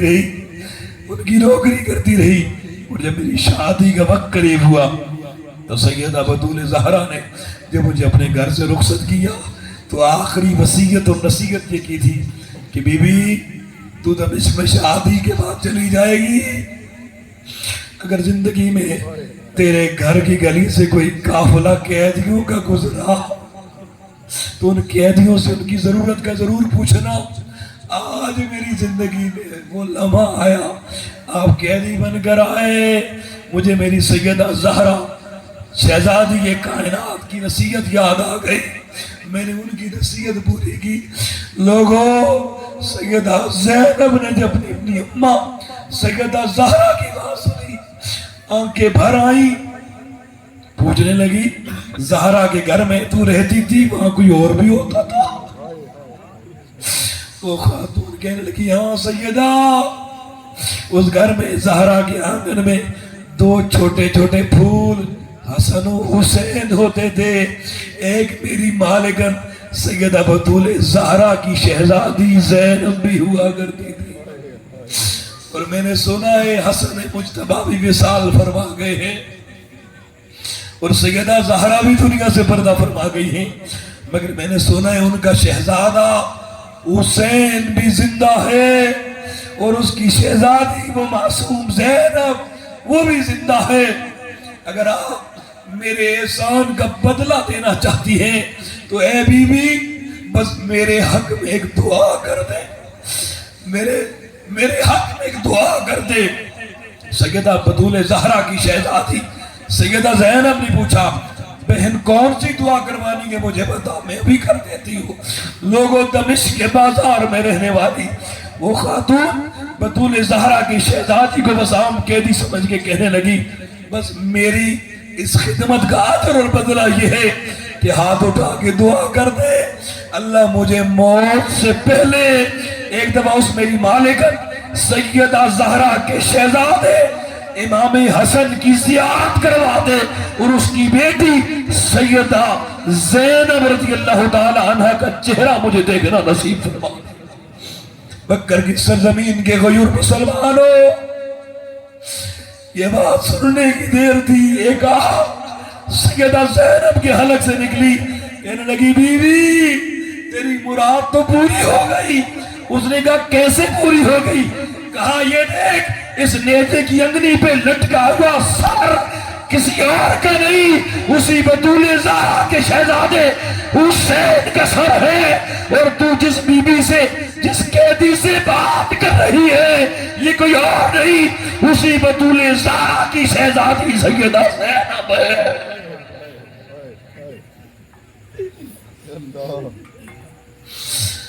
لوگ خاتون کی چیخیں نکل گئی جنہیں ابھی تک قیدی سمجھ رہی ہوں وہ تو ساری کائنات کے مالک ہیں. ساری کائنات میں دسترخوانوں پر رزق جن کی وجہ سے آتا ہے یہ وہ اثروز ہے. لوگوں اس دمشق کی خاتون کی آنکھیں بھی گئی سیدہ بطول زہرا کے قدموں پہ گر گئی کہنے لگی سیدہ مجھے معاف کر دینا میں نے آپ کو قیدی کہہ کے مخاطب کیا. اللہ کی عزت کی قسم آپ تو ساری کائنات کے مالک ہیں. ساری کائنات کے مالک ہیں. لوگوں یہ قافلہ آگے جب یزید لعین کے دربار میں پہنچتا ہے سیدنا امام عالی مقام کا سر انور یزید کے سامنے ایک دشت میں رکھا جاتا ہے اور میرے نبی کے گھر آنے کی فتماب شہزادیاں لوگوں ایک کونے میں سگڑ کے بیٹھ جاتی ہیں. یزید لوگوں سیدہ سکینہ رضی اللہ تعالیٰ عنہ جو میرے امام عالی مقام کی 6 سال کی شہزادی ان کی طرف اشارہ کر کے کہتا ہے یہ کون ہیں آپ کون ہیں. لوگوں شہزادی اپنی پھوپھو اماں سے لپٹ جاتی ہے جواب نہیں دیتی. پاس کھڑا ہوا کوئی شخص کہتا ہے کوئی سادات کی اسی گھرانے سے کوئی شخص کہتا ہے یہ حسین کی بیٹی سکینہ ہے. وہ لانتی غصے میں کہتا ہے کیا اس کے منہ میں زبان نہیں ہے؟ میں اس سے پوچھتا ہوں بتا تو کون ہے؟ وہ پھر پوچھتا ہے سیدہ سکینہ لوگوں پھر اپنی پھوپھو اماں کے ساتھ لپٹ جاتی ہیں جواب نہیں دیتی. ظالم تیسری بار غضبناک لہجے میں پوچھتا ہے بچی میں پوچھتا ہوں تو کون ہے؟ آؤ لوگوں سیدہ سکینہ اپنی پھوپھو سے لپٹ کے رونے کی کوشش کرتی ہے رو نہیں سکتی. سیدہ زینب کی آواز بلند ہوتی ہے کہتی ہے بدبخت اس بچی کو کیوں ڈانٹتا ہے؟ وہ کہتا ہے یہ بولتی کیوں نہیں ہے؟ سیدہ زینب کہتی ہے ظالم تو نے ان کے گلے میں جو رسے ڈلوائے ہوئے ہیں وہ رسہ اتنا سخت ہے کہ حسین کی بیٹی بول نہیں سکتی. بیٹیوں سے پیار کرنے والوں بیٹیوں سے کھیلنے والوں حسین کی بیٹی کا غم سنو. گلے میں رسہ اتنا سخت ہے بولا نہیں جا رہا. یزید اپنے ایک سپاہی کو اشارہ کرتا ہے اور کہتا ہے سکینہ کے گلے کا رسہ ڈھیلا کرو یہ بول سکے. یزیدی سپاہی آگے بڑھتا ہے. لوگوں میرے حسین کی معصوم بیٹی چھلانگ مار کے اپنے بھائی سجاد زین العابدین کی گود پہ جا پہنچتی ہے. سیدہ زینب کہتی ہے بدبخت یہ حسین کی بیٹی ہے اس کے گلے پر کسی غیر محرم کا ہاتھ نہیں لگنے دے گی. یہ غیرت مند گھرانے کی غیرت مند بیٹی ہے. یزید نے یہ سنا تو سجاد زین العابدین سے کہنے لگا اچھا آپ ہی اس کے گلے کا رسا ڈھیلا کر دیں. لوگوں میرے امام سجاد زین العابدین نے سیدہ سکینہ کے گلے کا رسا ڈھیلا کیا. ابھی دربار لگا ہوا ہے. میرے حسین کی ایک اور صاحبزادی ہے حضرت فاطمہ ان کا نام ہے, وہ بھی پیچھے بیٹھے ہیں. اچانک ایک قافلہ شام کی طرف سے کچھ سفیروں کا آتا ہے, شام کے دہی علاقوں سے, اور اس میں ایک شخص وہ دیکھتا ہے کوئی قیدی آئے ہوئے ہیں, زنجیریں باندھی ہوئی ہیں, بیڑیاں پہنی ہوئی ہیں. اس کی نظر نفرت ماں بیٹیوں کی طرف جاتی ہے. اس میں حسین کی شہزادی حضرت فاطمہ بھی بیٹھی ہوئی ہیں. وہ یزید کو کہتا ہے یہ کون ہے؟ وہ کہتا ہے یہ باغی تھے ہمارے, ہم نے ان کی بغاوت کچل دی, انہوں نے گرفتار بن کے میرے دربار میں لایا گیا ہے. اس نے سمجھا کیسر روم کی طرف سے بہت بڑی بغاوتیں ہوتی رہتی تھی, شاید کوئی بغاوت وہاں پر ہوئی ہے جو کچل دی گئی ہے, تو شاید یہ سفیر یہ کیسر روم کے دربار کی کوئی بیٹیاں ہیں جو قیدی بنا کے لائی گئی ہیں. اس نے میرے حسین کی بیٹی حضرت فاطمہ کی طرف دیکھا, دیکھ کے یزید کو کہنے لگا اچھا یہ تو پھر قیدی ہے نا, ان کو تو کنیزیں بنا کے کسی کو بھی دیا جا سکتا ہے, تو یہ جو بیٹی ہے نا اسے کنیز بنا کے مجھے دے دو. اور میرے لوگوں میرے حسین کی شہزادی نے جب بات سنی پھوپھو کے ساتھ لپٹ کے رو پڑی کہ پھوپھو اماں ہم زہرا کی شہزادیوں پہ یہ وقت بھی آنا تھا, اب ہمیں کنیز بھی بنایا جائے گا, اب ہمیں نوکرانیاں بھی بنایا جائے گا. سیدہ زینب نے اس کے سینے پہ ہاتھ رکھ کے کہا بیٹا وہ لمحہ نہیں آئے گا, جب تک تیری پھوپھو زندہ ہے وہ لمحہ نہیں آئے گا. سیدہ زینب لوگ اس وقت دربار یزید میں کھڑی ہوئی اور میرے حسین کی بہن نے وہ تاریخی خطبہ دیا, جس خطبے کو تاریخ کی ہر مورخ نے رقم کیا اپنی کتابوں کے اندر. سیدہ زینب کہہ رہی او پلید و لامتی, مجھے پتا اذانوں کے اندر اشہد ان محمد, جس محمد کی گواہی دیتا ہے بتا وہ تیرا نانا ہے یا میرا نانا ہے, بتا جب اللہ کی نماز پڑھتے ہو یزیدیوں بتاؤ اس میں جب اللہ اور رسول کی تشہد کے بعد جب درود پڑھتے ہو تو درود میں تیرے نانے کی آل پر درود پڑھا جاتا ہے یا محمد کی آل پر درود پڑھا جاتا ہے؟ کس کا درود پڑھتے ہیں؟ سیدہ زینب علی کی شہزادی لوگوں خطبہ دے رہی ہے, اور علی کی شہزادی کا خطبہ دیکھ کر یزیدیوں کے رونگٹے کھڑے ہو گئے. علی کی بیٹی بولتی جا رہی ہے, اس کی ہیبت سے یزیدی سپاہی پیچھے ہٹتے چلے جا رہے ہیں, دربار کا ماحول بدلتا چلا جا رہا ہے. آؤ لوگوں, جب یزید نے دیکھا کہ ماحول میرے ہاتھوں سے نکل جائے گا وہ کھڑا ہو گیا دربار میں. اس نے سیدہ زینب سے کہا آپ چپ کریں بی بی, یہ بتا آج تیرے بھائی کا سر نیزے پہ لٹکا کے میرے دربار میں آنا, تمہارا قیدی بنا کر میرے دربار میں آنا, بتا یہ منظر کیسا لگا تجھے, یہ منظر کیسا لگا؟ لوگوں سیدہ زینب نے اس وقت کلیجے پہ ہاتھ رکھ کے کہا یزید ہم آل محمد کے لیے کوئی منظر بڑا نہیں ہے, ہم دنیا میں اپنے آپ کو نہیں نانا کی امت کا ایمان بچانے کے لیے آئے ہیں, ہم تو اپنا آنے کا مقصد پورا کر رہے ہیں. میں تجھ سے ایک سوال کرتی ہوں, تو بھی میرے سوال کا جواب دے. یزید متوجہ ہوا حسین کی بہن کیا کہنے جا رہی ہے. لوگوں سیدہ زینب کی بہادری کے قصے آپ نے بڑے سنے ہوں گے, مگر یہ تاریخی جملہ سیدہ زینب کو سننا. آپ فرمانے لگی یزید یہ تیرے چھوٹے سے دربار کا منظر کیا ہے, بتا جب محشر کے میدان میں آدم سے لے کر امام محمد مہدی تک ساری کائنات کھڑی ہوگی, اس وقت جب ہم محمد مصطفیٰ کی شہزادیاں اپنی اپا سیدہ بطول زہرا کے دامن میں لپٹی ہوئی آئے گی, بتا وہ منظر کیسا لگے گا،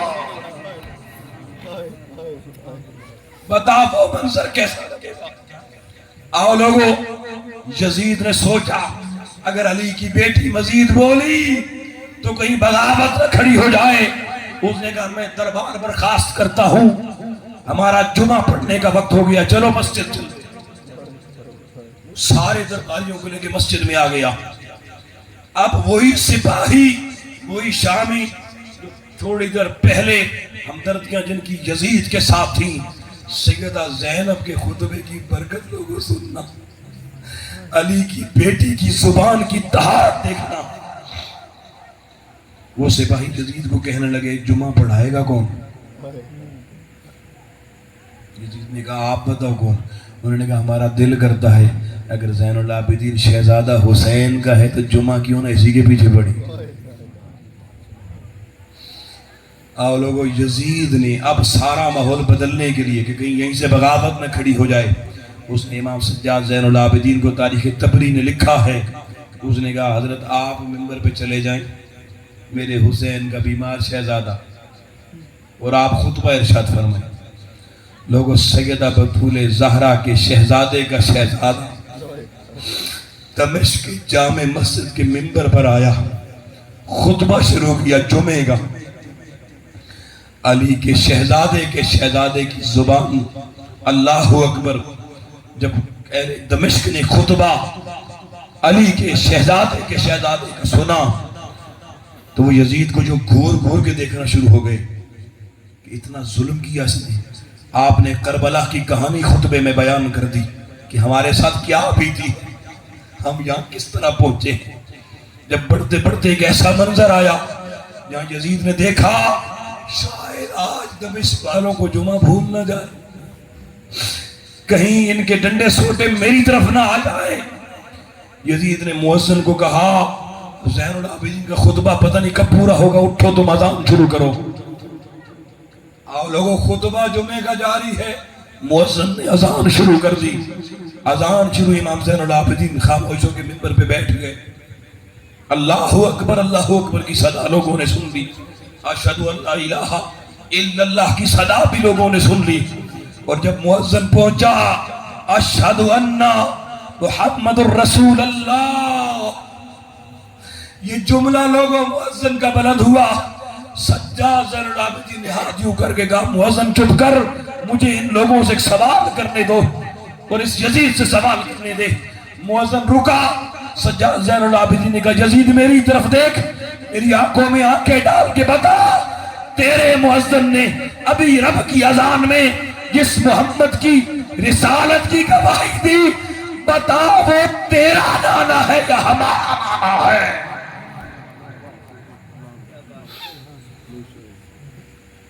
آؤ لوگو، اب یزید کانپنا شروع ہو گیا۔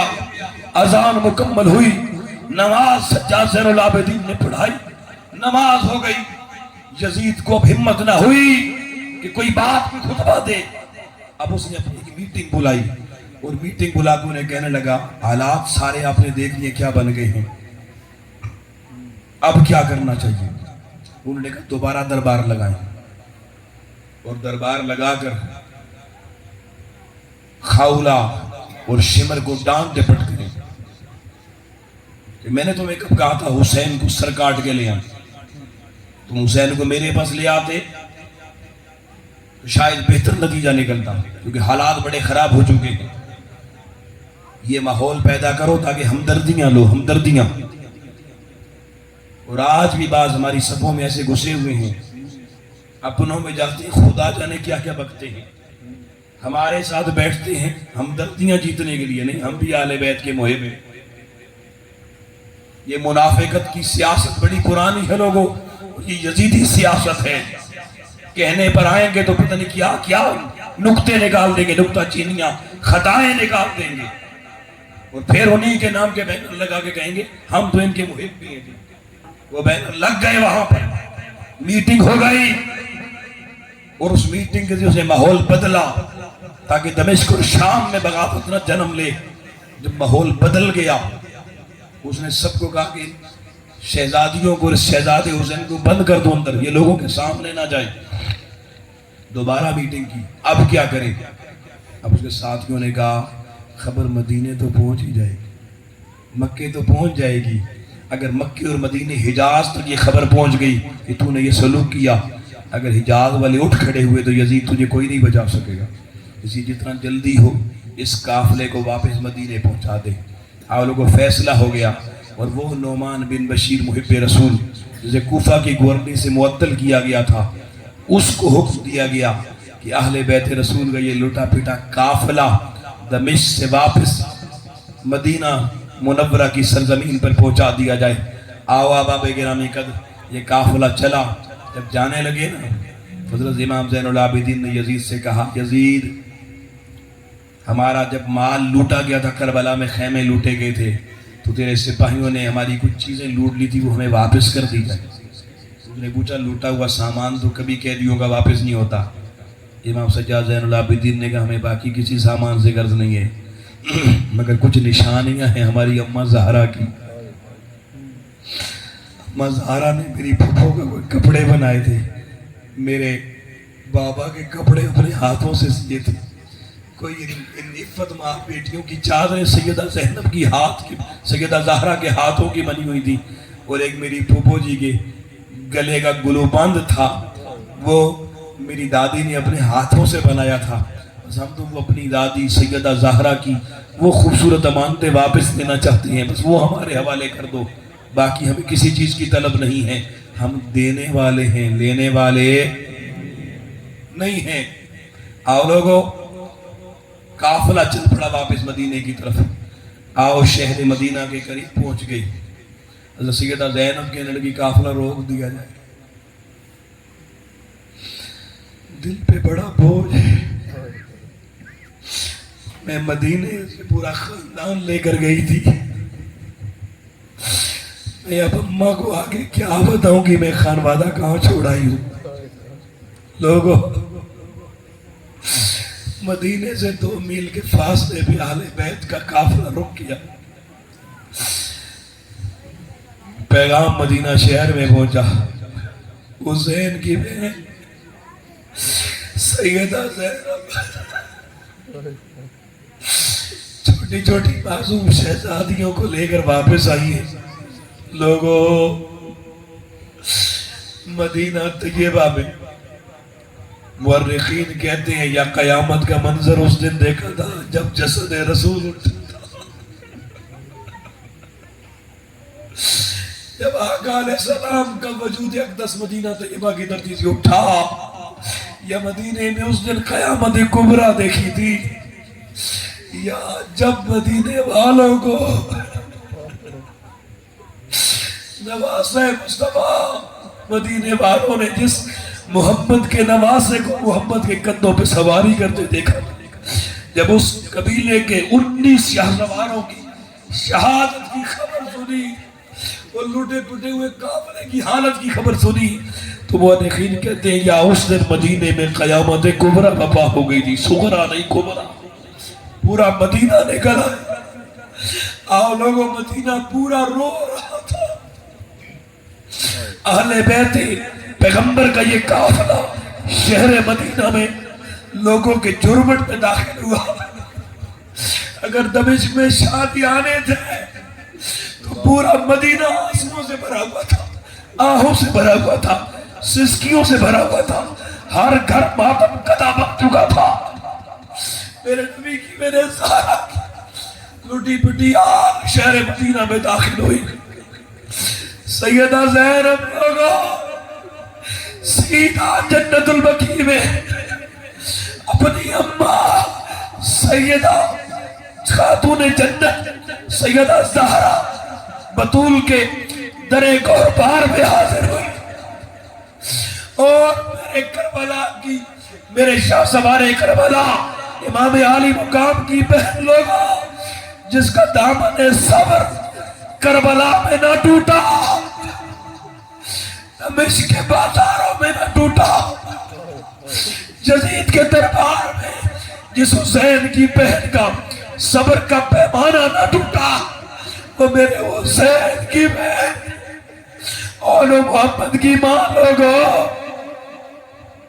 جب اپنی اماں سیدہ بطول زہرا کی قبر سے لپٹی تو اب صبر کا دامن میں طغیانی آ گئی. ابا کی قبر سے لپٹ کے رو کے شہزادی کہنے لگی اماں تیرے شہر سے پورا خاندان سلامت لے کے جانے والی زینب تیرے حسین اور تیرے حسین کے بچوں کو نانا کے دین پہ لٹا کے اکیلی آئی ہے.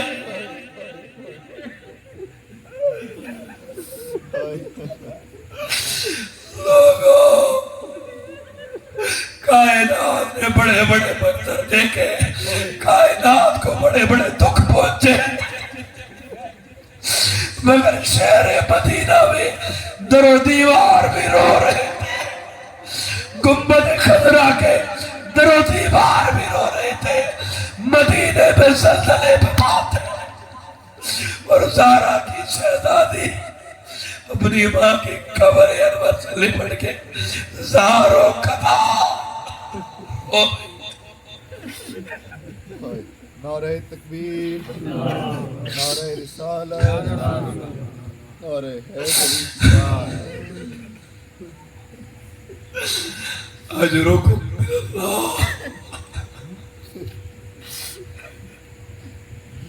لوگوں شہزادی جب اپنے دل کا سارا حال اماں کو سنا چکی اٹھی اپنی ماں کی قبر سے اور شہزادی زینب نے رخ کیا.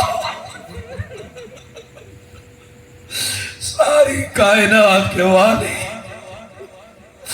مکینے گنبد خضرا کی چوکھٹ کی طرف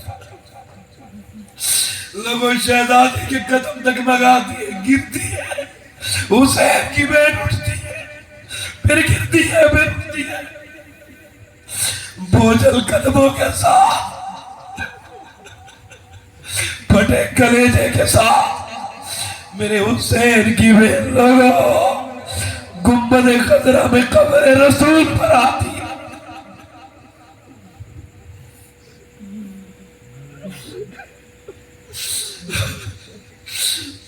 لوگوں مدینے والے کہتے ہیں, ابن عساکر نے لکھا کبھی کسی نے زندگی میں شہر مدینہ میں اتنی بڑی چیخ و پکار نہ سنی تھی جب سیدہ زینب مکینے گنبد خضرا کی قبر انور میں پہنچی. اس وقت سارا شہر مدینہ بے حال ہو چکا تھا, لگتا تھا اللہ کی عدالت شروع ہونے والی ہے. مکینے گنبد خضرا قبر انور سے نکل کے کرسی محشر پہ بیٹھنے والے لوگوں اس قیامت والے محشر سے پہلے اس دن مدینے کی گلیوں نے محشر دیکھا جب حسین کی بہن, جب سیدہ زہرا کی شہزادی قبر رسول سے لپٹ کے کربلا کی کہانی اپنے نانا کو سنا.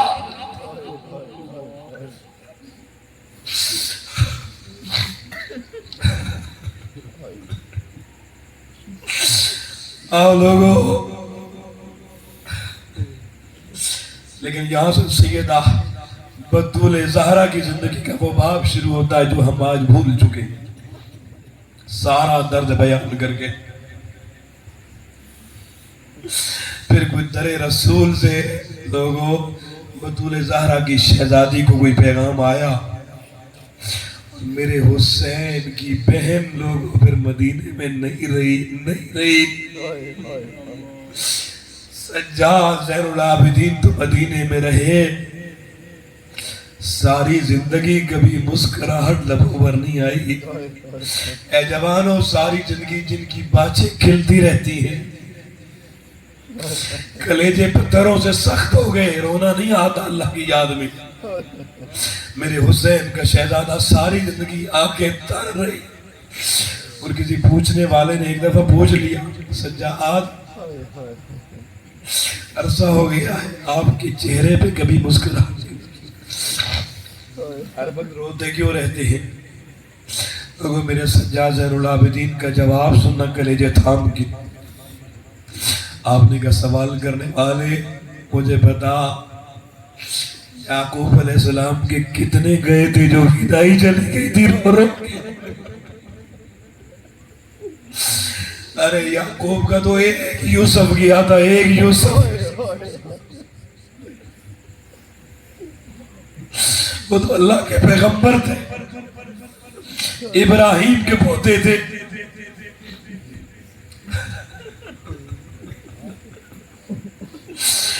بارہ سال کی جدائی اور رو رو کے آنکھیں چلی گئی یعقوب علیہ السلام کی.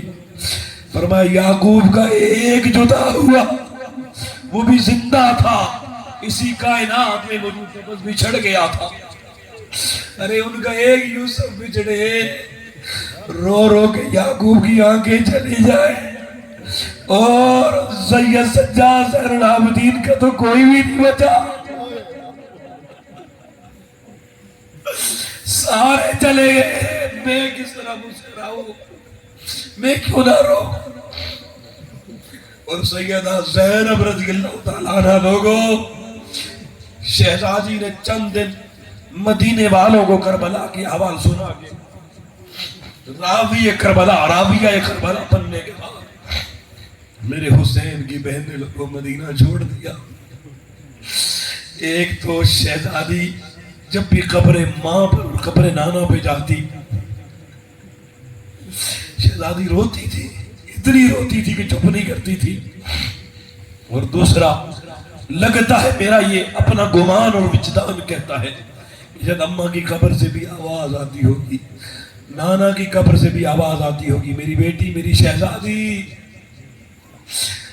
دمشق والوں کو یزید نے بہت غلط دین کا سبق دے دیا ہے کہ آل محمد لٹ کے وہاں پہنچے تو وہ ڈھول باجے بجائے, جا تو چلی جا ان دمشق کی خواتین کو, ان دمشق کی بیٹیوں کو اللہ کا قرآن پڑھایا کر.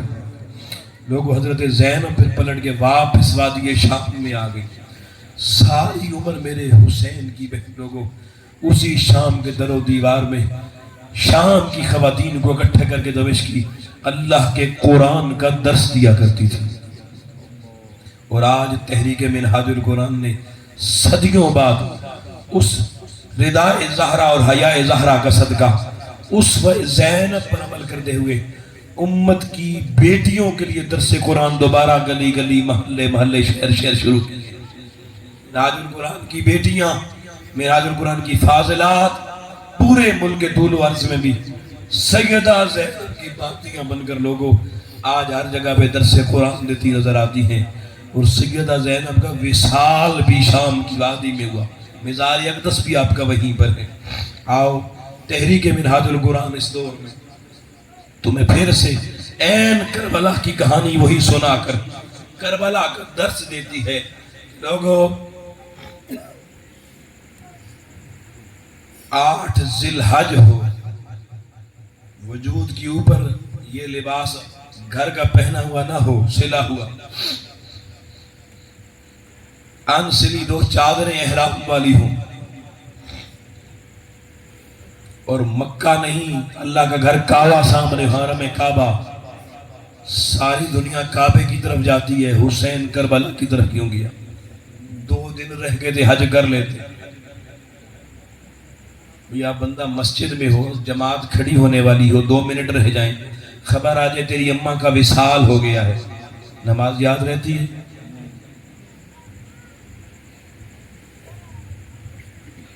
سننا لوگوں, حضرت امام عالی مقام کے سامنے اللہ کا گھر کعبۃ اللہ ہے, طواف میں ہیں, اور خبر ملتی ہے کہ کچھ مسئلہ کوفہ میں ہو گیا. امام مسلم کو بھیجا تھا, خط ملا, اور خط میں یہ خبر نہیں آئی, خط میں یہ لکھا ہوا تھا کہ بھائی حسین جلدی آ جائیں, آل کوفہ کو آپ کی بہت ضرورت ہے, اللہ کے دین کے ابلاغ کی بہت ضرورت ہے, ابلاغ دین کی, اذان مصطفیٰ دینے کے لیے, درس مصطفی دینے کے لیے بلاوا آ گیا.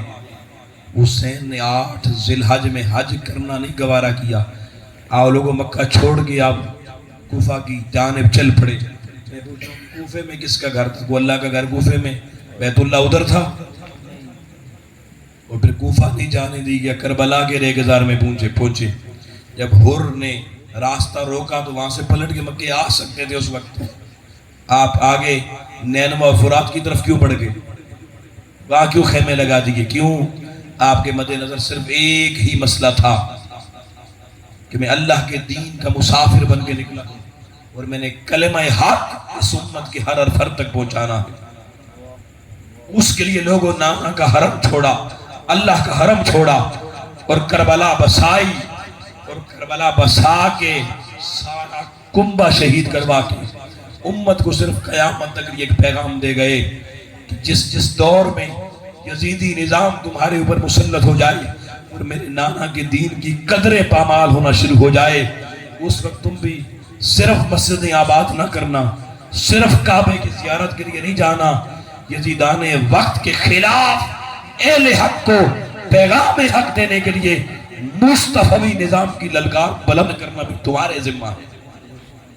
پہلی کہ منہاج القرآن آج اسی للکار کو، اسی پکار حسین کو پھر سے امت کے ہر دروازے تک پہنچانے کے لیے لوگوں عازم سفر ہو ہے، اور آپ سب کو بلا رہی ہے، دعوت فکر دے رہی ہے.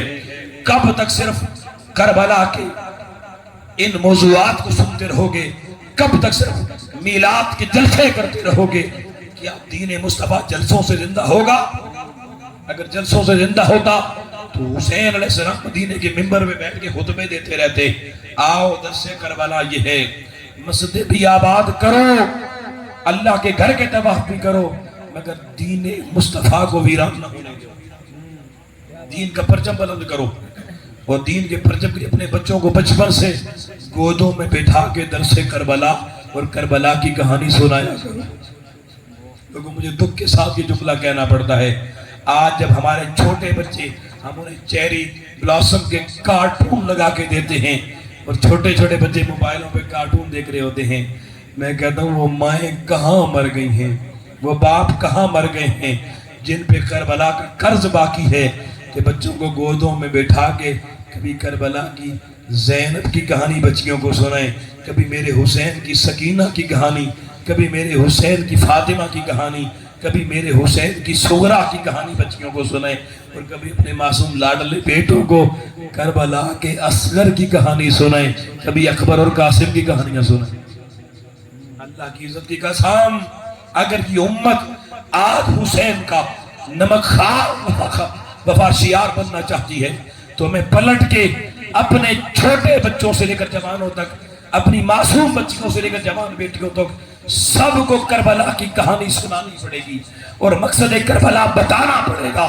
اور جب تک میرے معاشرے کو لوگوں مقصد کربلا اور فکر کربلا ہر ماں، ہر بہن، ہر بیٹی، ہر بھائی، ہر بزرگ خود نہیں پڑھائے گا، نہیں بتائے گا، میرے معاشرے میں وہ شعور کربلا کبھی اجاگر نہیں ہوگا.